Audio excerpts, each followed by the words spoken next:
Hey everyone, so today's video is going to be about the newly launched branch to Sephora, Kaja. I picked up 5 different products that I've been trying out, and I wanted to come on here, do a couple of demos because I think demos are really helpful, give you my reviews of the products, what I think you should pass on, what I think you should definitely look into, and I hope this video is helpful, so make sure to give it a thumbs up if it is helpful. Subscribe, I'd love to have you and see you back on my channel, and we will jump right in. Kaja is actually a Korean beauty brand that is from the makers of Memebox. And if you haven't checked out Memebox, I will leave the link down below because I definitely love that website. I'm a fan of this brand off the bat because I like that the prices are a little bit more competitive. Sephora brands are getting more and more expensive. Drugstore brands are getting more and more expensive. For example, the Kaja Blur Drop Weightless Water Primer. This is around $20. Most primers are like $30 to $35 now, which is kind of insane. So yeah, I really like that these products are price competitive. But getting into the primer, so I'm wearing this today, not that you can really tell. The name Blur Drop is, you know, pretty self-explanatory when you actually feel the texture of the product. It is very watery, but it has a very silicone-y texture to it. This reminds me of products like the YSL Touchy Claw Primer. If you're a fan of that, you'll probably be a fan of this, though I do think this is a little bit more liquidy. All that being said, I'm actually not a fan of silicone-based primers, so do I think it's a good product for what it is? Yes, because I do think it is a little bit more lightweight, and I do feel like it does blur a bit, so I am a fan of that. Moving right along, I bought both of the concealer products from this line, the Don't Settle Flexible Seamless Concealer, as well as the Catnap Under Eye Corrector. Concealers and under eye correctors are probably my favorite product to review, so this part may get a little lengthy. Starting off with the concealer, this is a light to medium coverage concealer. Very lightweight and looks very natural under the eyes. This is definitely more of, you know, no makeup concealer rather than really heavy duty concealer, but I like that about it. I think it looks fresh under the eyes. I have done 2 recent concealer videos that I want to reference just so you can kind of get a better idea of how this concealer might look on you. If you've tried out the First Aid Beauty Avocado Concealer, if you've tried out the Milk Makeup Flex Concealer, those 2 concealers are very similar to this, but I actually prefer this one over those 2. I think it gives me a little bit more coverage and it's a little bit more lightweight.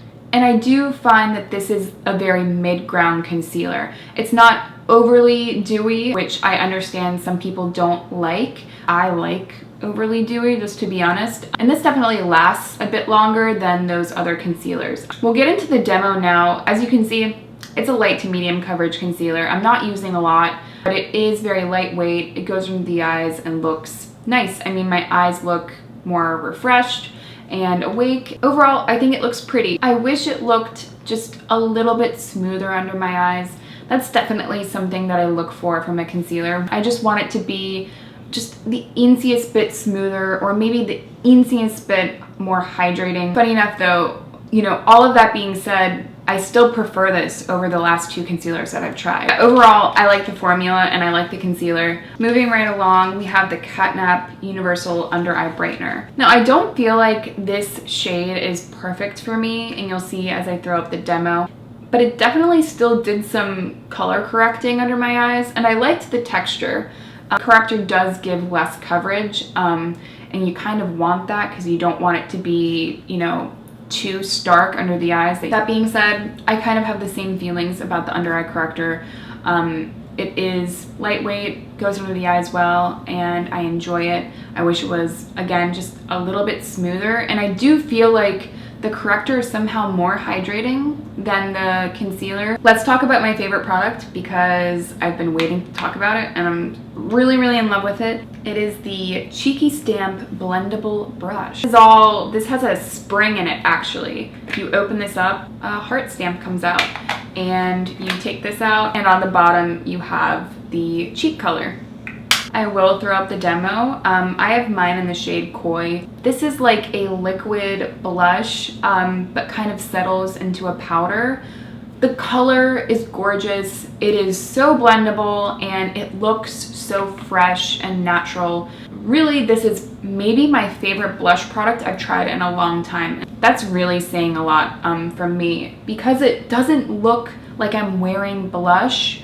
It just looks like my cheeks are naturally like that. It's not going to cling on to any hair on your face. It's not going to cling on to any dry spots, but it's also not going to feel ultra dewy or slippy. I mean, it just looks fresh and really pretty. It's definitely buildable. You can get a very strong blush look out of this, or you can go a little softer like I did. I'm definitely picking up more shades. I have not seen a formula like this. Kind of like a stain, but a powder, but a liquid, because it's much too easy to work with to be a stain, but it leaves that sort of look on the skin. I mean, it's just really gorgeous. And lastly, we'll talk about the Kaja Mochi Glow, and I have mine in the shade 01. This is a cream highlight with that sort of bouncy mochi texture. I'm wearing this today. You'll see in the demo that it's just a very pretty natural cream highlight, and it's super easy. I like that these products are very easy to put on, and you can do all of this with your fingers. I used my fingers to apply pretty much everything, and it's pretty. It's one of those highlights where it gives you just enough.